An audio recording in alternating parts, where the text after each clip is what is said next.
நேராஜி BSNL office வாசல்ல நிக்கிறேன். ஏதாவது போராட்டமான்னு கேறீங்களா? அட ஆமாம்பா, பெரிய போராட்டம். வேற ஒண்ணும் இல்லைங்க. பிஎஸ்என்எல் சிம் வாங்க தான் இந்த போராட்டம்.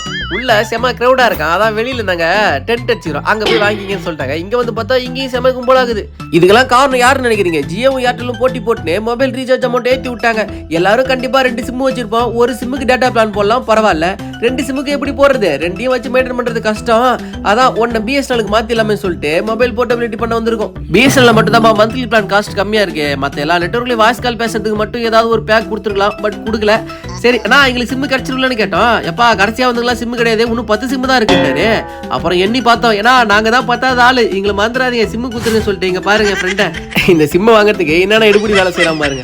நான் கூட ஃபேக் நியூஸ் நினைச்சேன், கடைசியில உண்மைதான் போலக்கு. 25 லட்சத்துக்கு மேலே சிம்மு வித்துருப்பாங்கன்னு நினைக்கிறேன். சிம்மு வாங்கிட்டு எவ்வளவு சந்தோஷமா வராம இருக்கு 5G சிம்முன்னு. இங்க 5G மட்டும் கிடைக்கிற மாதிரி இருந்தா பாதி பேருக்கு மேல பிஎஸ்என்எல் தான் யூஸ் பண்ணுவோம். என்ன சொல்றீங்க? கரெக்ட் தானே?